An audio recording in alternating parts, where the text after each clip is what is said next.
કહેવત છે કે ભૂવો ધૂણે પણ નાળિયેર તો ઘર ભણી જ ફેંકે. આવું જ ગુજરાતના ભૂતપૂર્વ સીએમ નરેન્દ્ર મોદી પીએમ થયા પછી થયું છે.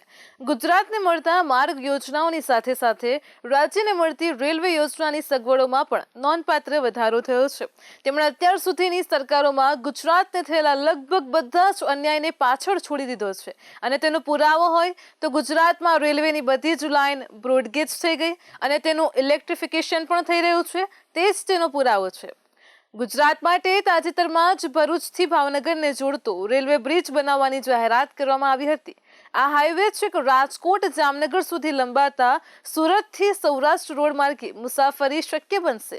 હવે આ મુસાફરી ફક્ત રોડ પૂરતી જ મર્યાદિત નહીં રહે. સુરતથી સૌરાષ્ટ્રની મુસાફરી પણ રેલવે માર્ગે શક્ય બનશે. આમ સુરત અને સૌરાષ્ટ્ર રોડ અને રેલવે માર્ગે જોડાઈ શકશે. બીજા શબ્દોમાં કહીએ તો સૌરાષ્ટ્રવાસીઓને દક્ષિણ ગુજરાતની રોડ અને રેલ કનેક્ટિવિટી આગામી દાયકાના સમયગાળામાં મળી રહેશે. રેલવે દહેજ અને Bhavnagar railway sea link project માટે મંજૂરી આપી દીધી છે અને તેના કારણે સૌરાષ્ટ્રથી સુરત માત્ર 3 કલાકમાં પહોંચી જવાશે અને મુંબઈ તો ફક્ત 6 કલાકમાં પહોંચી જવાશે. રેલવે બોર્ડે ગુજરાતમાં પ્રથમ 40 કિલોમીટર લાંબા સી લિંક પ્રોજેક્ટના અંતિમ સર્વે સ્થાનની મંજૂરી આપી છે. આ સાથે ડીપીઆર ડિટેલ પ્રોજેક્ટ રિપોર્ટ તૈયાર કરવા પણ મંજૂરી આપવામાં આવી છે. ભરૂચના દહેજ અને ભાવનગર વચ્ચે દરિયાઈ માર્ગ પર બાંધવામાં આવનાર sea link railway project Saurashtra દક્ષિણ ગુજરાતની સાથે મુંબઈને પણ જોડશે. આ પ્રોજેક્ટ ગુજરાતનો પ્રથમ રેલવે સી લિંક પ્રોજેક્ટ છે. તો હાલમાં જ ભાવનગરથી સુરતનું 530 કિલોમીટરનું અંતર કાપવામાં 9 કલાકનો સમય લાગે છે. આ પ્રોજેક્ટ પૂરો થશે તો આ અંતર ઘટીને ફક્ત 160 કિલોમીટર થઈ જશે અને ફક્ત 3 કલાકમાં જ કાપી શકાશે. અત્યાર સુધી અમદાવાદ, વડોદરા અને આણંદ થઈને 500 કિલોમીટરનું વધારાનું અંતર કાપવું પડતું હતું, પરંતુ આ પ્રોજેક્ટ અસ્તિત્વમાં આવ્યા પછી વધારાનું અંતર કાપવું નહીં પડે. દરિયામાં બનનારા બ્રિજના કારણે વિશેષ મહત્વવાળી બનનારી આ railway line Bhavnagar railway sea લિંકથી દહેજ થઈને સીધી ભરૂચ પહોંચશે અને ત્યાંથી તેઓ સુરતથી મુસાફરી 3 કલાકમાં અને મુંબઈની ફક્ત 6 કલાકમાં જ મુસાફરી પૂરી કરી શકાશે. ગુજરાતમાં પ્રથમ 40 કિલોમીટર સી લિંક પ્રોજેક્ટમાં કોસ્ટલ રેલવે લાઇનની વાત કરીએ તો તેમાં દહેજ, જંબુસર, કઠાણા, ખંભાત, ધોલેરા, ભાવનગર, ભાવનગર, મહુવા, પીપાવાવ, છારા, સોમનાથ, સારડિયા, પોરબંદર, દ્વારકા અને ઓખાનો સમાવેશ કરાયો છે. તેની સાથે સાથે ગુજરાતમાં 924 કિલોમીટર લાંબી દરિયાઈ કાંઠાની રેલવે લાઇન પણ નાખવામાં આવશે. 924 કિલોમીટર લાંબી કોસ્ટલ રેલવે લાઇનના નિર્માણ માટે રેલવે મંત્રાલય ઝોનલ રેલવેને તેના અંતિમ સ્થાનનો સર્વે કરવા 23 કરોડ રૂપિયા આપ્યા છે. આ નવી રેલવે લાઇનનો સૌથી વધારે ફાયદો પ્રવાસીઓને થશે.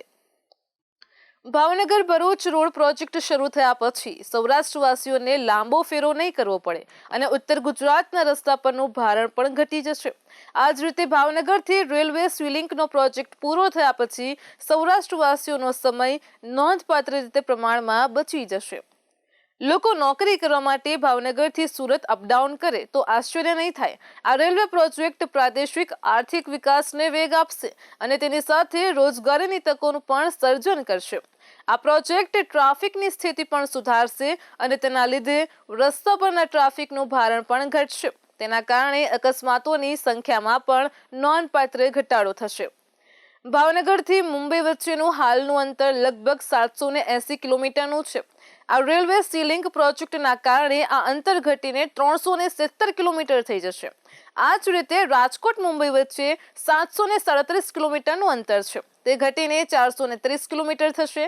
જામનગર મુંબઈ વચ્ચેનું 812 કિલોમીટરનું અંતર ઘટીને 490 કિલોમીટર થશે. હાલમાં મુંબઈથી વડોદરા, અમદાવાદ થઈને જામનગર, ભાવનગર અને રાજકોટ પહોંચવામાં 12 કલાક લાગે છે. આ દહેજ ભાવનગર રેલવે સી લિંક બન્યા પછી આટલા લાંબો ફેરો કરવાની જરૂર નહીં પડે. આ સમય ઘટીને 5 થી 7 કલાકનો જ થઈ જશે. તેમાં પણ જો રેલવે પ્રતિ કલાક 200 કિલોમીટર ઝડપવાળી સેમી હાઈ સ્પીડ ટ્રેન દોડાવી તો સૌરાષ્ટ્ર મુંબઈનું અંતર 3 કલાકમાં પૂરું કરવું પણ શક્ય બનશે. આમ સરકારે હાથ ધરેલી યોજના તો મહત્વકાંક્ષી છે, પણ આ યોજનાના આડે સરકારી તુમારશાહી ન આવી તો લાખો લોકોને તેના કારણે ફાયદો થશે. કેટલાય લોકોના જીવનમાં નોંધપાત્ર ફેરફાર આવશે. તેમાં પણ કાઠિયાવાડીઓનું તો જાણે જીવન જ બદલાઈ જશે. તેઓને દક્ષિણ ગુજરાત અને તેમાં પણ ખાસ કરીને સુરત તથા વલસાડમાં જવા માટે ઉત્તર ગુજરાત અને મધ્ય ગુજરાતની જે લાંબી પ્રદક્ષિણા કરવી પડતી હતી તેનો અંત આવી જશે. તેઓ સીધા જ ત્યાં જોડાઈ જશે. આમ એક બાજુએ સૌરાષ્ટ્રથી સુરત સીધું પડશે તો બીજી બાજુએ સુરતી લાલાઓ માટે કાઠિયાવાડ નજીક પડશે. સુરતીઓના લોચા પણ કાઠિયાવાડ જોઈ શકશે તો બીજી બાજુ કાઠિયાવાડની વાનગીઓનો રસથાળ સુરતીઓ કદાચ પહેલા કરતા વધુ સારી રીતે માણી શકશે. તો વિકાસની આ રેસમાં સુરત અને સૌરાષ્ટ્ર જાણે ખભે ખભા મિલાવી દોડશે તેવી સ્થિતિ સર્જાશે.